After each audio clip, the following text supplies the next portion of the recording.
What's happening, everybody? Welcome to EMGM Sports. It's your boy, your host, ENZO. And tonight, listen, man, I'm happy to have this special guest with me.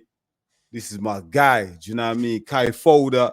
You know what I mean? Listen, hey, I've been wanting to have him for a while, do you know what I mean? He knows it, and I've been chasing him for a while as well. We've been talking for a while on the DMs and everything like that. So you know what? Yeah, today we finally made it happen.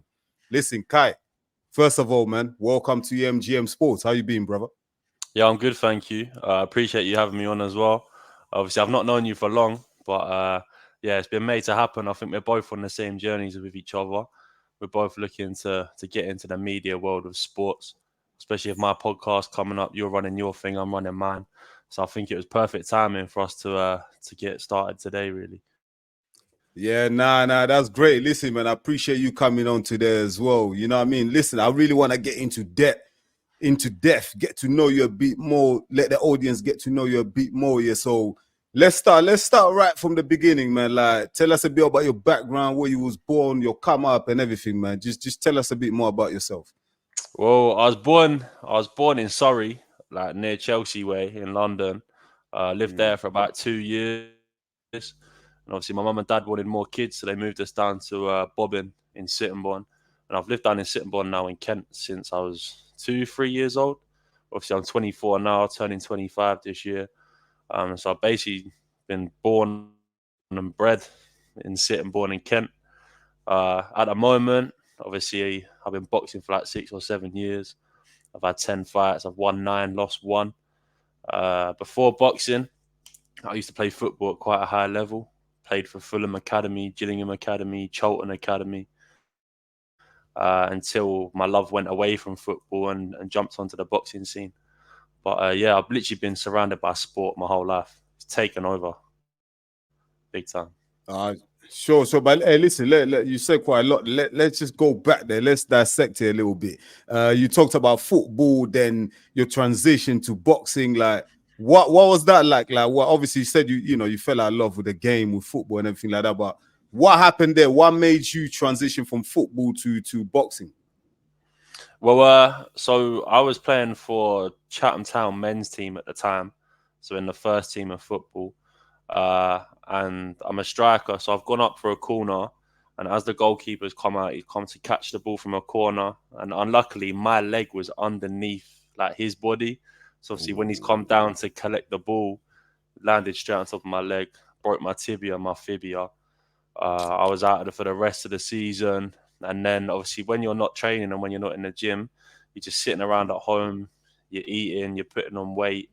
And I think I got to like 120 kilo, 120 Whoa. kilo. And then I messaged my coach, obviously because I'm tall, like I'm 6'6", so it didn't look Uh, overweight.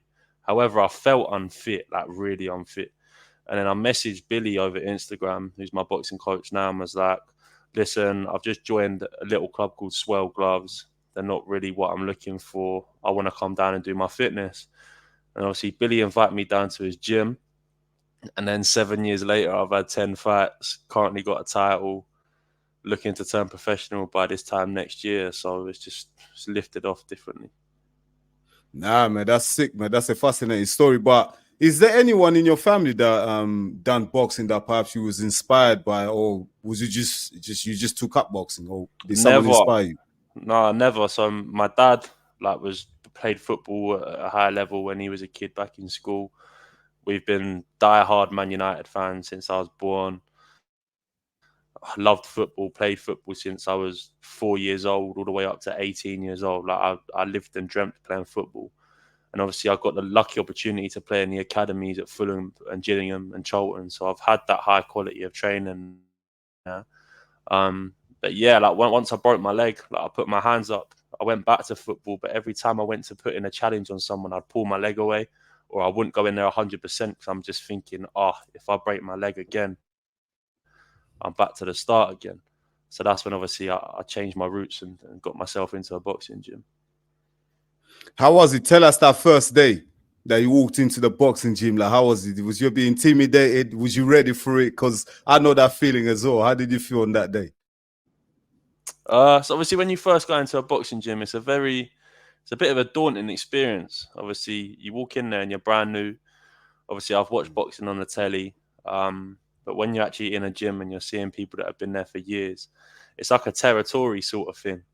Especially being my height as well. Like when I walk into new spaces, people are like, "Oh, who's this guy? Like, look at the size of him." Yeah, And that's yeah. everywhere I go. That's a nightclub. That's a restaurant. That's a secondary school. That's no matter where I go, I'm always gonna get them looks like, "Car, who's this big man that's just walked in?" So obviously it was intimidating at first, but you know yourself, the family at Rumbles, now called Undisputed Boxing, is like it's different level. Like they just make you feel welcome. Your family as soon as you walk in there. So after what couple of weeks, I felt like I was at home already. Yeah, so yeah, obviously, hey, listen. First of all, I'd like to shout out Rumbles Boxing Academy, Billy Rumbles, Charlie Rumbles, you know, the whole family. Listen, I trained there as well, so I know exactly what you mean by that family atmosphere as well. You know what I mean? Big up all the boxers, everyone that trains there as well. When did you actually have your first fight? From when you joined the gym? How long did it take until you had your first fight? So I started at Rumbles Gym in April 7 years Hmm. ago. So I'm not sure when that was, but so I trained in April, and then we had a charity show in September.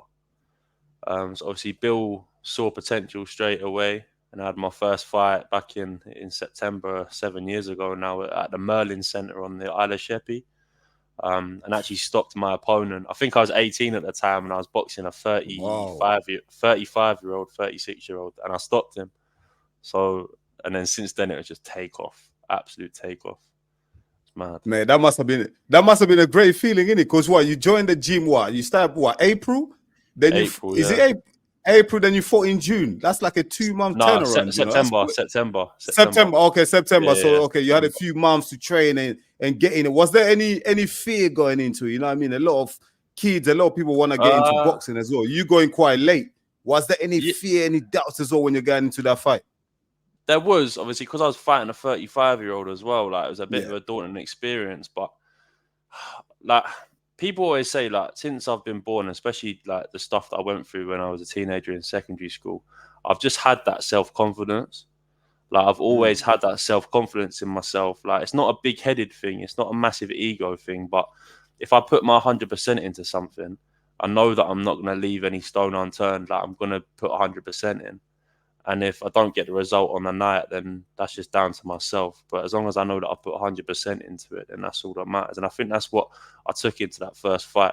He might have been older than me, but I just used my fitness and my football fitness to get through all the 3 rounds. And I think I stopped him in the third round. And he was gassed out by Wow. then big time. Nah, that's great. That's great. Listen, you know, I've had a few conversations with you and stuff online. Do you know what I mean? I know you're one of those guys. You know, you're straight up front. Do you know what I mean? And that's what I like. You don't beat around the bush and none of that. So far in your boxing journey, you know what I mean? You've had a few fights now. What's been some of the biggest challenges that you've had to face? Obviously, in terms of just getting fights, finding opponents, and everything like that. The training, everything. You know, what's been some of your biggest challenges so far? I think being obviously when I first started, don't get me wrong, I'll be honest, right? So I didn't exactly have the best secondary school experiences. When I turned Mhm. 18 years old, I got myself involved in a group that used to go out clubbing all the time. But these guys, the blue ticks guys of Instagram. So this is before people could buy their blue ticks. So I'm Mhm. talking Love Island stars, TV stars. Like I managed to get myself in that circle of like that cloud of people. And then I used to go out to a nightclub in Gallery in Maidstone with these people, and I got treated like an absolute celebrity. Like 18, 19 years old, I got treated like I was the main man of Kent because of these people that I was with. And obviously, I used that to then post on my social media. And obviously, an 18-year-old getting all that attention, it just goes to your head. Like, it goes to Yeah. your head big time. And I just turned into someone that I wasn't because of this whole celebrity lifestyle around me. And I think because of how I acted back then, I gained a very disliking within Kent, very disliking. Like people would come to the fights and buy tickets just to see me lose. Like they wanted me to lose. They wanted my hype train to get cancelled. They wanted to see Kai Ford get knocked out. Like that's what people wanted because of how I used to behave when I was in nightclubs. So Mm. my sparring from the young ages used to be perfect because Bill used to have people queuing outside Rumbles because they wanted to get in the ring with me and get involved with me. But now, when people have seen the level that I'm on, they've seen me knock out people. They've seen I've won 9 out of 10 fights. It is impossible to find sparring partners for me now. Impossible. Bill really struggles to get sparring partners in for me. I struggle to get people down.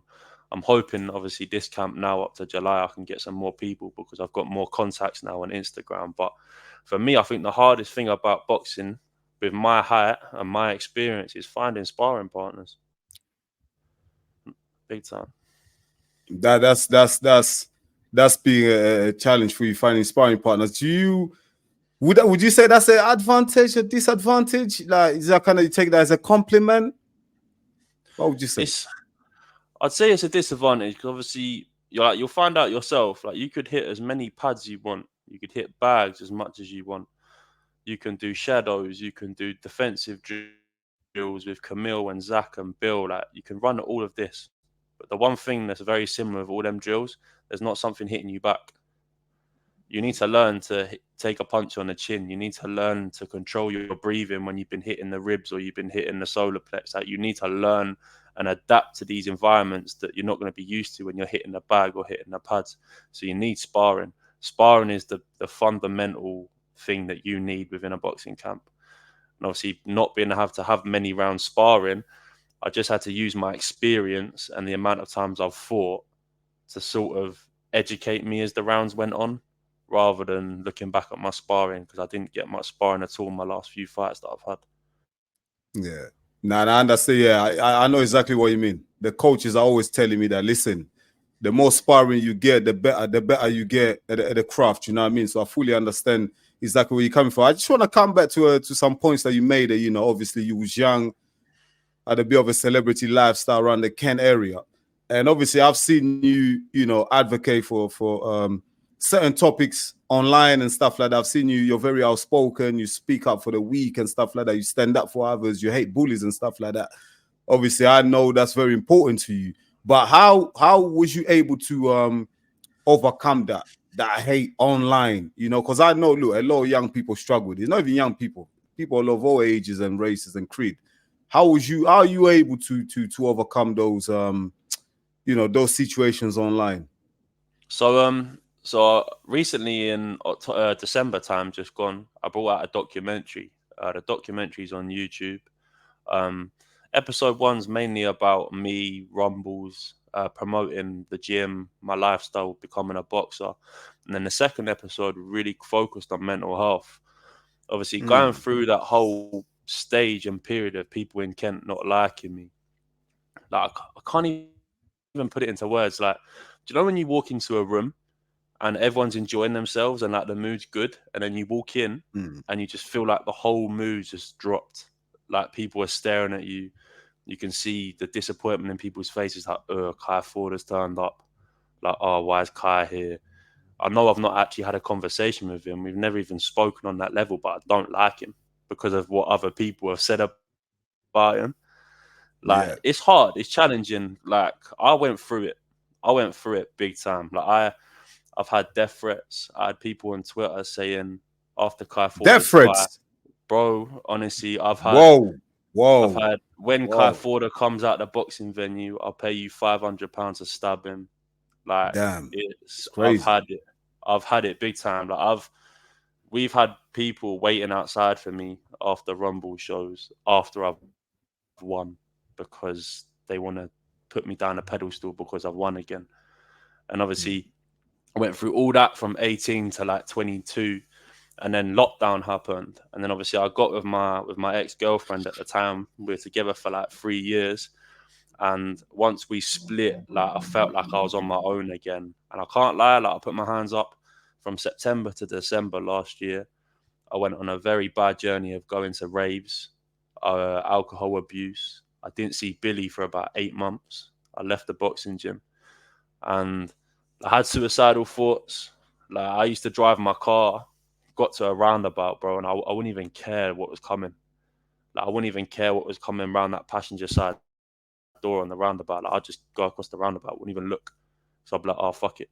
Like, I'm not liked, I'm not rated. I don't feel loved. I only feel loved by my family. Like my ex-girlfriend I've been with for 3 years, like she's not here anymore. Like it got long. And obviously, because I've experienced all that, luckily had people like Billy, my mum and dad, because they've managed to get me through it. Some kids my age, they don't have them people to change their life around, or to put their arms around and say, come on, like, we'll get through this. So now I sort of want to be an advocate myself, and for people to watch my documentary and go, well, he got through it, so why can't I get through it? And I think that's why I'm using my podcast now to get influencers on that have high following, because then they can start inspiring people to talk up more. I'm not saying that I'm a professional and I can solve people's mental health instantly, but all it takes, yeah, is that one guy, that one, say, 15, 16-year-old from Sittingbourne, have no self-confidence, watches one episode of the podcast and goes, do you know what? I might speak to mum and dad and tell them how I'm feeling. And then that mum and dad can then go to professional and get their kids some help, because there's too many kids that are committing suicide and due to bullying and things like that. It's just something needs to change, man. And hopefully, obviously, can't exactly save the whole world, but my little input might save a few lives. You get what I mean? Yeah, now I fully understand what you're saying. You know, I just want to go back to a point you just made. Obviously, you was able to overcome that, come out of that dark place unscathed and safe, and you know, you're still with us today. But I just want to understand, what was the support system around you like at that time? Do you know what I mean? Because obviously, I can imagine you felt alone. Do you know what I mean? You felt like you had no one. But you know, was there a person, that someone that reached out, or did you reach out to someone? How would you be able to come out of that dark hole? I think my family noticed it first. They noticed the change in personality of myself. Obviously, I'm quite a big character. Like, obviously, you'll get to know me a lot more when we train together for the fight in July. But I'm a very loud For character, sure. and obviously, when I was going through that, I think people noticed it straight away. Obviously, when I took that break away from the gym at Rumbles, I think it shocked Billy. Billy was like, "What's going on? Like, this was my guy. He was main eventing everything. He was winning.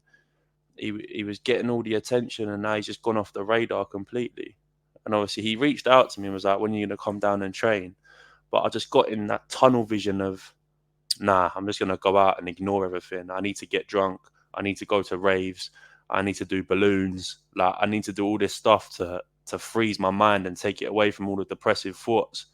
So even after all that time, like 7 months out of the boxing gym, to then message Billy and go, I've been really struggling, but I need my boxing life back. Like, he welcomed me in with open arms, like open arms. And then I main evented like 3-4 months after. They call me the comeback kid. I'm the comeback kid. So when I beat The a guy called comeback Fred, kid. Yeah. and I stopped him as well. I stopped him in the third round. So when I had a year out of boxing, and obviously when I came back and fought again for Billy's show, there's a photo of me. I'll send it to you after this, but I'm on the top rope celebrating, and like everyone was screenshotting it and putting the comeback kid, comeback kid. So I think people then thought, do you know what? He's gone through a lot of shit, and like we can see the difference now. We can see his comeback. So we might give him his colours for once, rather than just going, oh, fuck, I've order. Do you know what I mean? So that's what it was like.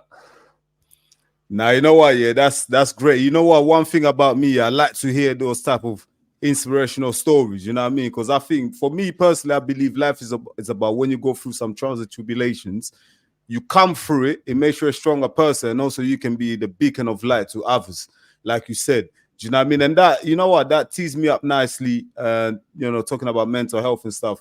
You got a Bros podcast coming out now. I know you've got a few episodes starting to be filmed in the next few weeks. You know, tell us more about that. The Bros podcast. I'm interested. I love the whole concept. You know me, I'm gonna be involved in it. But tell us more about the Bros podcast and what to expect from it. So I, after producing that documentary, it got a good reaction, a really good reaction. It got shown in schools. It got shown in an assembly at Forster Manor School in Sittingbourne. And it got a good reaction. So I've had mums and dads coming up to me in Asda, in Stat Fitness, in Nando's in Sittingbourne. They come up to me and go, "Thank you. And I'm like, what do you mean thank you? He's like, my son reached out to me or my daughter spoke to me because they've watched your thing at school and they're struggling. Like, I appreciate you big time because they never used to be open with us. And I'm like, hold on a minute. Like, I'm actually making a difference. Like, I'm actually doing something here that's changing society. Like, it's having a good impact on kids that maybe don't feel like they have that support system. And I was thinking, what's the next big thing? Obviously, with boxing, it's hard to stay relevant. If you're not with Eddie Hearn or you're not with Frank Warren, like, it's hard to stay relevant, especially if I'm going to want to turn pro. So I'm thinking, if I make this podcast, I help society and I give kids a voice again, or I give like people my age a voice again, and bring on people from the social media world that I met when I was in Gallery nightclub at 18. I can use the influencers and the people that I'm close with for a better outcome rather than just going out clubbing and getting drunk with them all the time. Because these people off the telly, like, I know they're only from Love Island and things like that, but these shows get watched by people. They get views. So if we bring them onto a podcast and my podcast starts getting views, that's when following comes from. And if I boost my following and start elevating towards 10K, 15K, 20K, and I've still got my boxing skill behind me, when I do eventually turn pro, then promoters are going to be like, who's this guy? He's got loads of following. He can sell tickets. Okay, maybe we should get him on a big show like the Frank Warrens, the Eddie Hearns, the things like that. Because life as a professional boxer now has changed completely. Like, you're seeing like Jake Paul and Logan Paul and Tommy Fury and KSI and all, Salt Pappy and all these influencers. They're getting paid more money and getting more limelight than these professional boxers because of the following that they have, because of the social media like impact that they've had in the past. So I'm not just using my podcast as an open forum to break the stigma and silence on mental health. Like, obviously that is my main focus. However, being relevant and having relevancy within social media, especially if I want to turn pro as a professional boxer, I think having a big social media following and being out there in the public eye, it brings in more engagement for you, which is obviously it's a bonus. Like, obviously my main focus is to have a good impact on kids, make people speak out more, stop people from my area and my age from committing suicide and things like that. Because people are going to come on the podcast. They're not all going to be influencers. They're not all going to be famous people.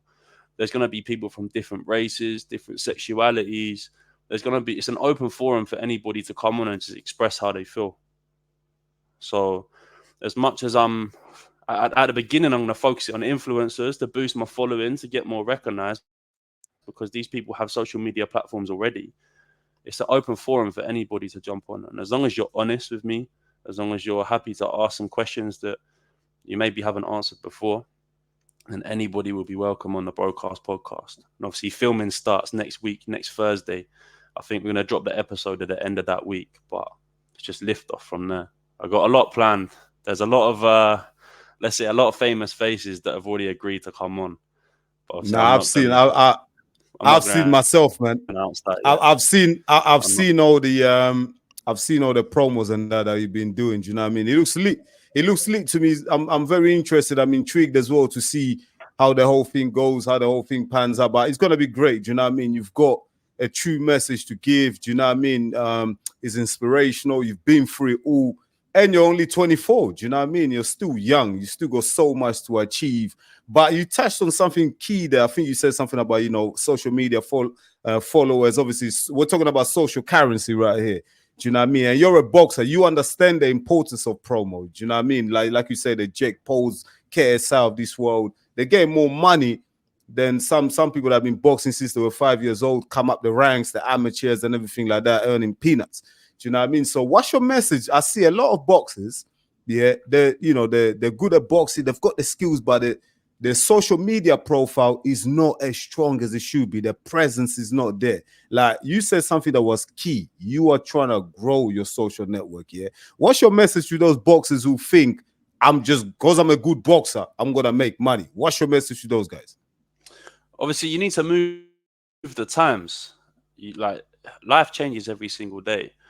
I've seen boxers, very talented boxers, that put their whole 100% into their lifestyle in the gym, but because they've not got that social media platform and they've not got that engagement online, they find it hard to survive. They find it hard to carry on earning money through boxing. I'm not even a professional boxer yet, and I've got a team with 10 sponsors. Like on my kit in Wow. July, on my kit in July, I'm gonna have sponsors all over my kit. But they're only happy to sponsor me because they've seen the engagement that I get on social media. They see that I know Yeah, how to sell myself well on social media. I'm not even a pro boxer yet. I shouldn't have 10 sponsors. I that's shouldn't. true. Like, I shouldn't have 10 sponsors. I know professionals that have got maybe 3 or maybe 2. Some haven't even got any sponsors at all. So, but the only way that you're going to gain sponsors is by elevating yourself and putting yourself out there. People probably see my stuff on Instagram and think, who does this guy think he is? Like, what is he doing? Like, it's cringy. I don't like it. But one thing my mum and dad always used to tell me when I was little, any publicity is good publicity. Whether it's That's good, true. whether it's bad, whether it's a man in the gym that's talking about you and taking the piss or like mugging you off in front of a group of people, that group of people will then go home and go, Kai Forder, oh, okay. Oh, actually, I disagree. I'll follow him because I like that. And then all of a sudden, you've got followers because that guy was talking shit about you. Do you know what I mean? Like it Yeah. doesn't matter. I've gone through a lifestyle of people that don't like me, people that love me. But at the end of the day, another quote that my mum and dad told me when I was young: the only person that's with you from the day that you're born to the day that you die is yourself. So not even your family around you going to be with you from the day that you're born to the day that you die. It's yourself. So you need to prioritize yourself. These people with opinions about you, these people that might take the piss about you over social media, what relevancy do they really have? They don't. They have no relevancy. So just be yourself, sell yourself well, ruffle a few feathers. I found out today that some guys called me out that I used to have a problem with, and he's disrespected our gym and things like that. And what have I done? Straight away, I've created memes and done videos on my story because now people are gonna want to buy tickets. Hmm. They're gonna want to come down and see this happen because they've been watching it on my social media for weeks and weeks. And then when the fight actually does come, they'll be like, "Oh, I can't wait to see Kai Ford fight." No matter who I'm fighting, I will sell this fight. Like, I will sell it. And that's what I think some professional boxers struggle to do. They got all the talent, all the hard work, more talent than me, more hard working than me, putting the graft every single day, more determination than me, but they just can't sell themselves. And that's what I think the problem is. Yeah, no, I think you're right, man. I think it's vital. Do you know what I mean? It's like people I look at one of my heroes, Muhammad Ali.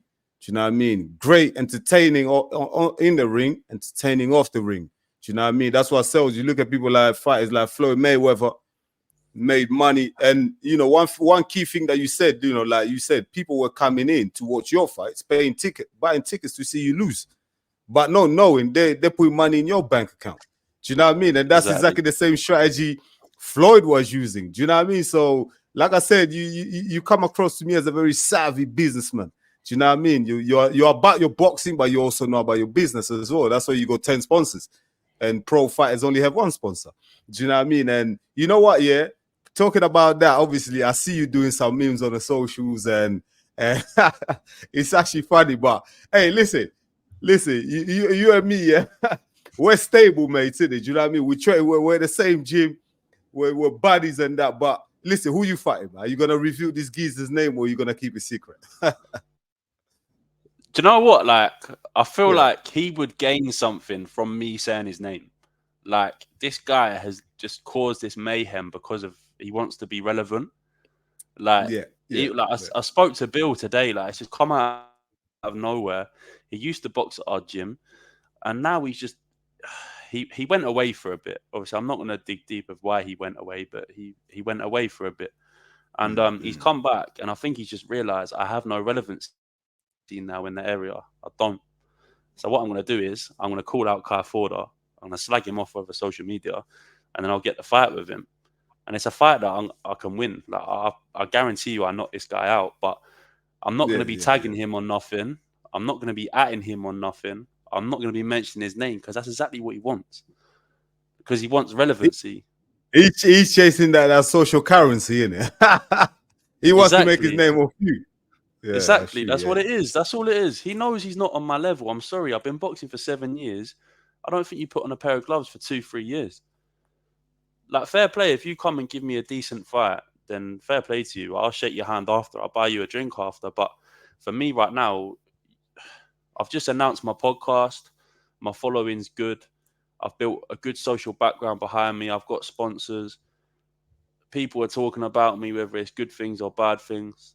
And he just wants to be of that clique. Do you know what I mean? I was supposed to have a guy from Spain come down and fight me, and it would have been a good fight. It would have been for a title fight, and Yeah. probably would have been a better fight than what I'm going to have with this guy. But for me, I'm a big guy on loyalty, and he disrespected Billy, he disrespected our gym, and he disrespected me. So the guy's just going to have to get what's given to him. But the only thing that won't be given to him is the clout, because that's all he's in it for. So I'm not even going to mention his name. I'm not even going to at him on any socials. But when I'm in the gym with you on Tuesday, obviously I'll let you know who he is. Nah, that's great. Yeah. Nah, you know, I'd love to find out. I'd love to find out. That would be great. But listen, you talked about titles there. You know, I've seen you hold a few belts up and stuff like that. How many titles you got? What title? What do these Yeah. titles mean? Like, tell the viewers what these titles actually mean. What are they? So the title that I'm holding at the moment is obviously the Kent Undisputed title. And I've been holding that now for 2 years. 2 years. Yeah, 2 years. So I'll be putting that title on the line in July on the show that we fight on. And then I was fighting on a show called DKM Promotions. And I was pretty much in line to be holding a title on there as well. But I've had this discussion with Bill, and he wants me to walk away from that now and go amateur and go into the pro ranks. So I think we're gonna do that. We're gonna do that now instead. So to say thank you to Bill and goodbye to the unlicensed scene, I thought, why not? Let's just finish where we started on one of Billy's shows. Do it in Sittingbourne, sell loads of tickets, have a good night, and then say goodbye to the unlicensed scene, and I can start taking this proper seriously. Obviously, yeah. I mean, talking about taking things seriously, you're 24 now. You've had, you know, a fair good fights as an unlicensed boxer. I mean, where do you want to take it from me? What? Tell us, Kai Folder, where do you see yourself in the next 5 years within the boxing scene? I want to turn pro. Honestly, I want to turn pro. I've had conversations with people like Zach, with Camille, with Billy, even with Charlie, and they say, Kai, you've got all the fundamentals there to take this professionally. The heavyweight scene is not exactly. There's not exactly many people in the heavyweight scene anymore. Once the like of Fury and Joshua and people like that disappeared, there's an open market there to jump on the scene. And obviously, with my social media following and how I sell myself, I think I'll do quite well in the pro ranks. I think I will. Yeah, I think you will. I think you got that character, man. You definitely got that character to mix it up with the best of them up there, for sure. But obviously, it's all about, you need the fundamentals behind you first. So obviously, promoters look at how many amateurs you've had. Obviously, Fabio Wardley, he's doing very well. He never had amateurs. He was an unlicensed boxer. However, most of the boxers nowadays who do go far, they have that amateur background. So we'll fight in July because the amateur season doesn't start till September. We'll get carded from July till August, get all the medicals and that done, and hopefully I'll be in the amateurs by September. And then have a few amateurs under my belt, hopefully win a few national titles, and then we'll jump on the professional game after that. Nah, that's key. That's key. Nah, that's good, man. But you mentioned something about the amateurs is so vital. How vital is? Obviously, there might be a 20-year-old out there who just walking into the gym or anything like that. How vital would you say that the amateur scene is for an up and coming fighter? I think it's very important. You get a lot of credit and respect boxing in the amateurs. Obviously, I don't know much about the amateur game at all because I've just gone straight into the unlicensed route. And I was good at the unlicensed route. I sell a good ticket. I know how to sell a fight. But I think the likes of Anthony Joshua, the likes of, who else is the amateur box? Dillian White, Fraser Clark, Moses Atoma. So Moses Atoma, he's going to look like he's going to take over the heavyweight division. Nice local lad from Kent. He won title after title as an amateur. Title after title. And because he had that background as an amateur, Frank Warren just snapped him up like that because of his background. You could go on little, like, small shows and not be on the Frank Warrens and the Eddie Hearns, but you're going to have to work another job as well as doing that. But if you get snapped up by Frank Warren, if you get snapped up by someone like Eddie Hearn, you're earning big money, serious money. And I think having that amateur pedigree behind you and experience, it's only going to work in your favor. Yeah, nah, that's true.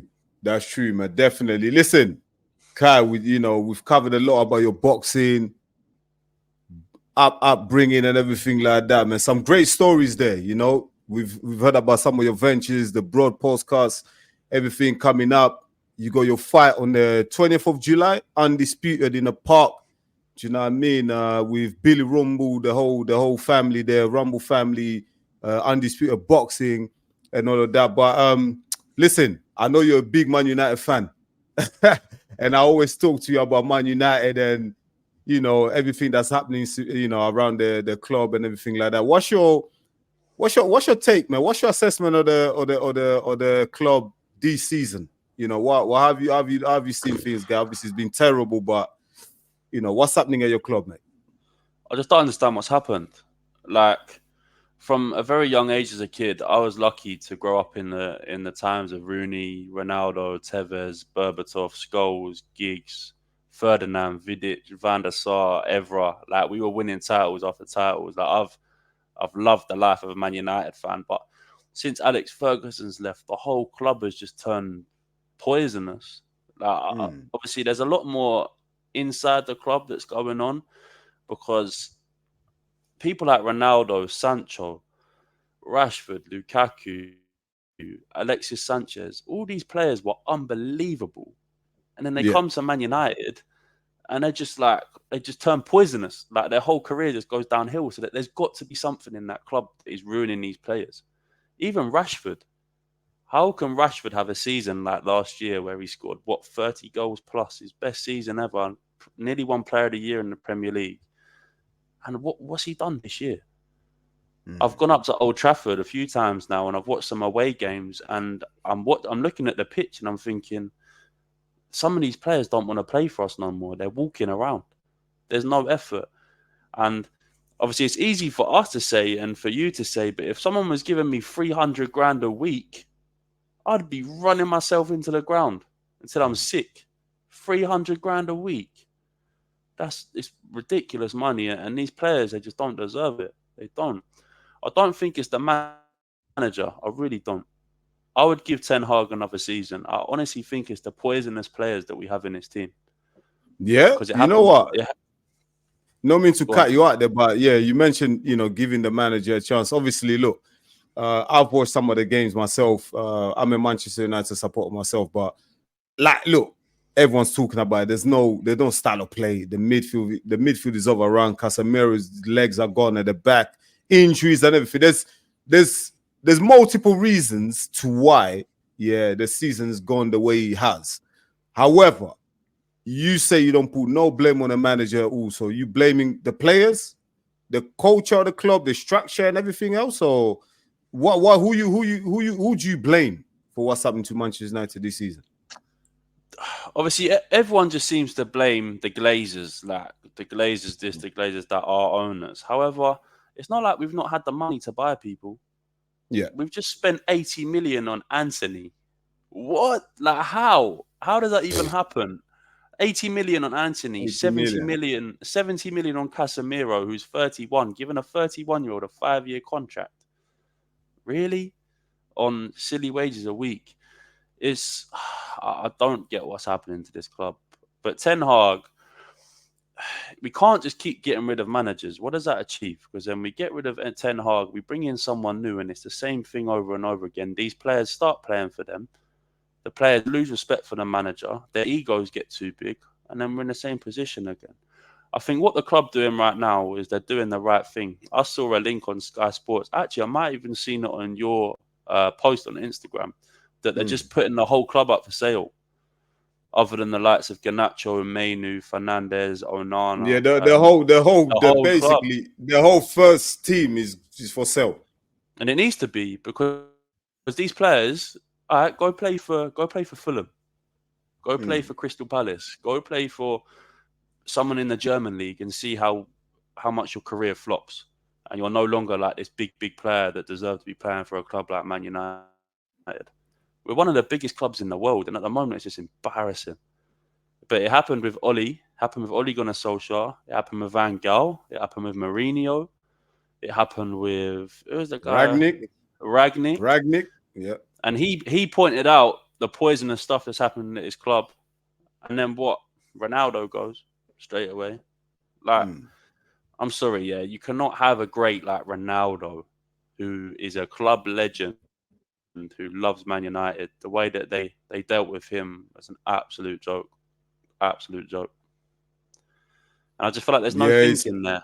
Like, we sell players, and we don't replace them. We don't replace the players that we sell.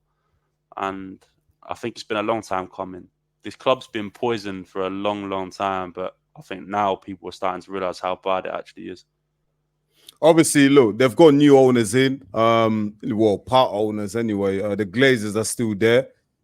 Sir Jim Ratcliffe has come in. He's bringing in a few new people. They're restructuring the club. You know, new CEO, new scouting system.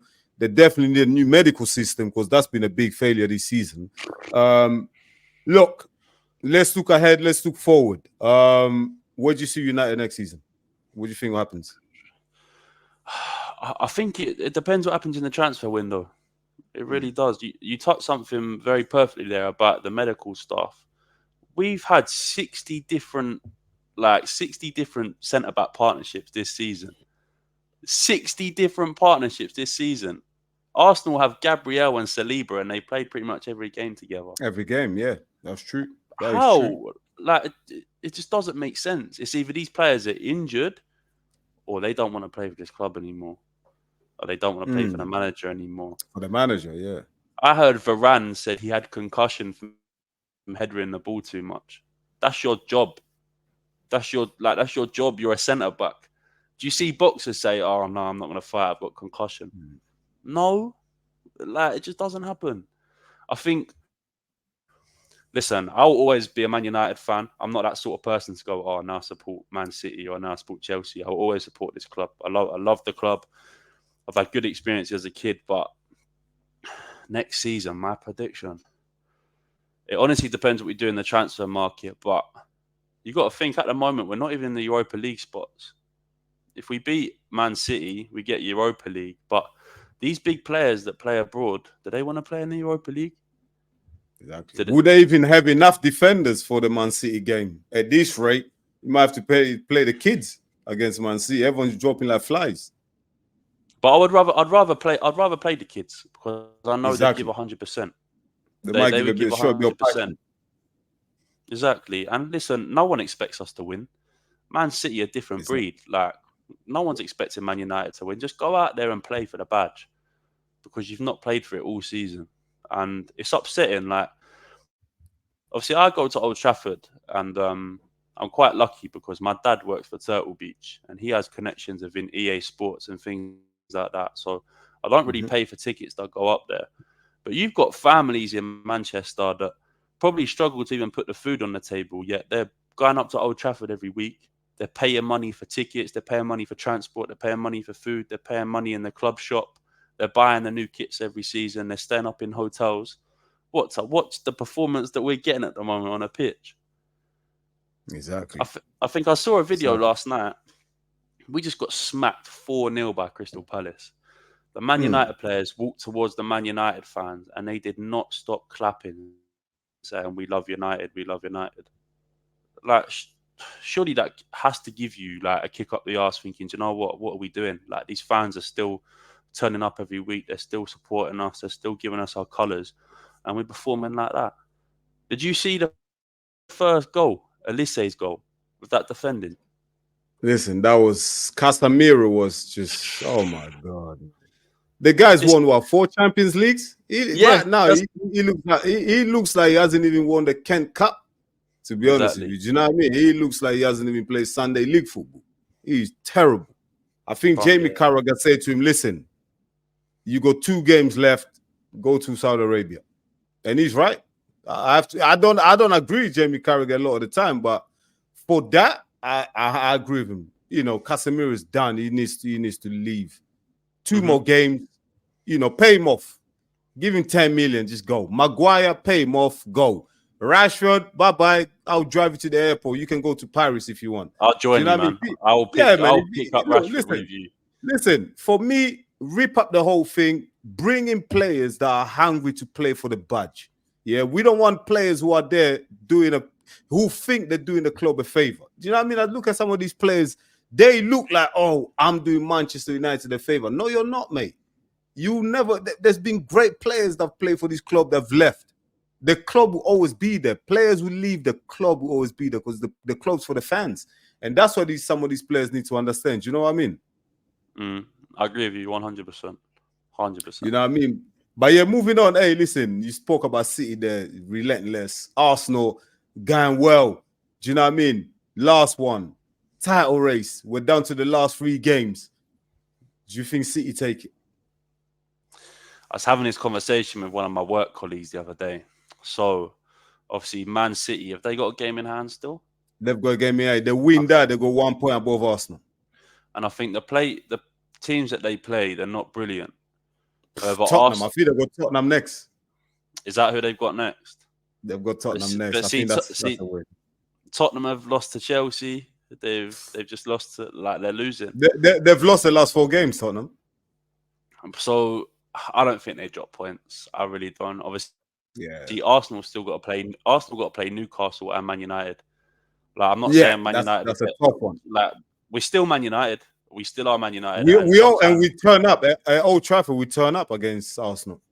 Exactly. So, listen, it's hard. As a Man United fan, it's so hard. I don't know who I'd want to win the league. I would never want Liverpool to win the league because I can't stand Liverpool. And obviously, Man City, they're our rivals, but I wouldn't mind if they won it again because I can't stand Arsenal fans. I can't listen to stop hearing about it, innit? We'll never stop hearing about if Arsenal win it after 20 years. My God. Exactly. It gets spoken about every single season. They'll finish 6th or something and they'll still talk. I can't stand Arsenal fans. So give it to Man City again. And that hurts me to say that as a Man United fan. Man. Give it to Man City again. Give it to. Do you know what? My reasons why I don't want Man City to win it, because I'm such a fan of the Premier League. I believe the Premier League is the best league in the world. It's competitive. But if City win it fourth year in a row, like, come on, we call the German league La Liga Farmers Leagues, man. What's the PO becoming? Like, come on, 4 in a row for City. We're semi-Farmers League, ain't we? But then what happens next year? This financial fair play thing. I think they'll get away with it, man. 115 charges. That's mad. Look what happened to Everton. I think they had 6. They had 6 charges. Yeah, Man City are going to bring like 1,000 lawyers to the courtroom. You know that, right? I don't know.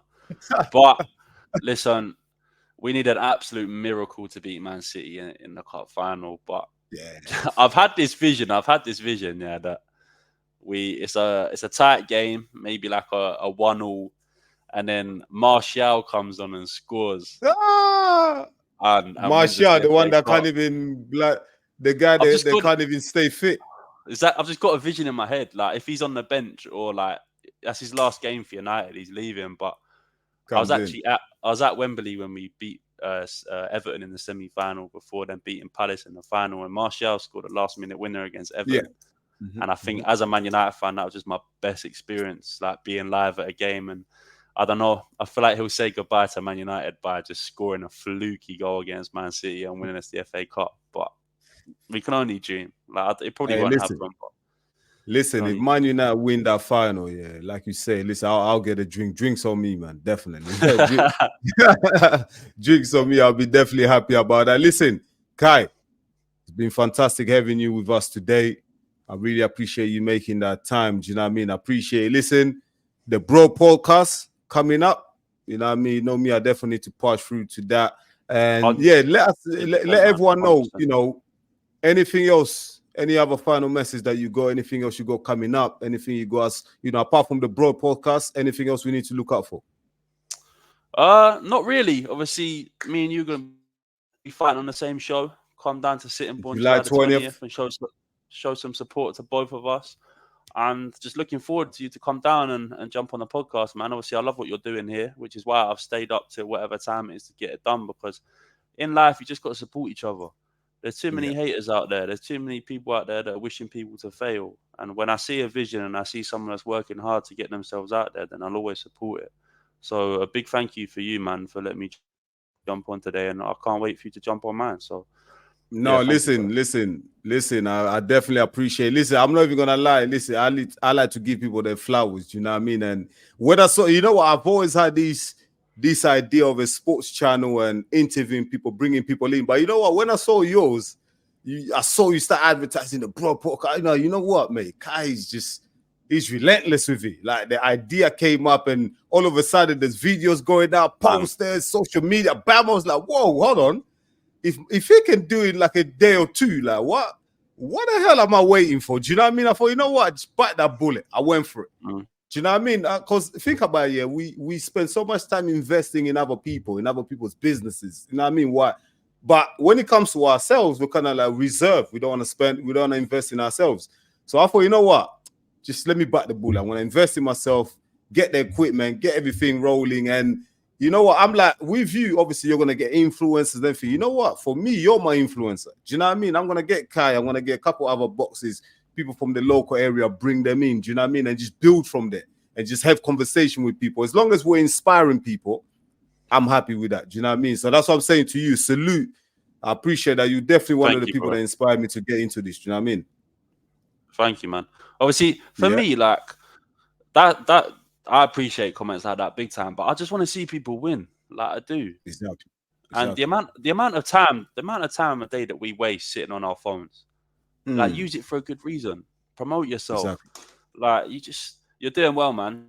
You are. I said it to Camille and Zach in the gym today. Like they said they told me to come down for sparring tonight, and I was like, yeah I'll come down for sparring. And then I texted him saying, I'm going to stay at home, so I'm going to jump on Enzo's channel. Like, oh, you're doing that? I was like, yeah, I'm doing it. Like, I rate it. He's doing well. Like, big up himself. Like, even what you do at Rumbles, man. Like, you've gone into that gym and you've made it your own already. Like, you're loved in there. You're respected big time. So just carry on doing what you're doing, man. And obviously, whenever you see me in the gym and that, come over and say hello. And I'm looking forward to training. You're there, man. You're there, man. You're so stable, me. I'll get tired of you, man. I'll be seeing you all the time there. You know what I mean? So, but listen, big up to, big up to everyone at Undisputed Rumbles Boxing Academy. Big up to all the fighters, everyone that's going to take part on the 20th of July. Listen, if you haven't got your tickets yet, listen, DM Kai, DM me. We've got the tickets. You can come down, bring the family. It's going to be a great event. You're going to see Kai headline. Come see him knock out this guy, this hater. You know what I mean? Come see me spark someone out. It's going to be fireworks on that night. There's no boring fights. Listen. It's going to be a great day. July the 20th, Undisputed in the park. Calm down, mate. Calm down. Do you know what I mean? Kai, give them your socials, the Bro Podcast details, so people can follow you. So my Instagram name is just my name, Kai Forder. And obviously underneath my bio is the owner of the Broadcast Podcast. It's quite easy to follow. I've got a link that has links to our TikTok, YouTube, Instagram, Facebook, everything's on there. But everybody just keep following this channel, keep watching, keep liking, keep sharing, because Enzo's just on a journey that I'm on. And we win together and we work hard together. Simple as.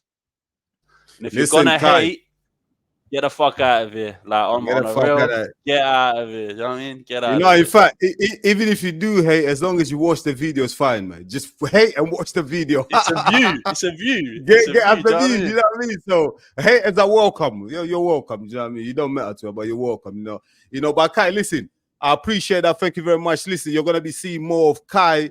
He's already giving you his socials. So go over there, subscribe to the Broad Podcast, follow him on Instagram. I want to leave all the links in the description. Listen, hit the like button, subscribe to the channel. That will encourage us to keep going. Do you know what I mean? Look, we're taking our time here.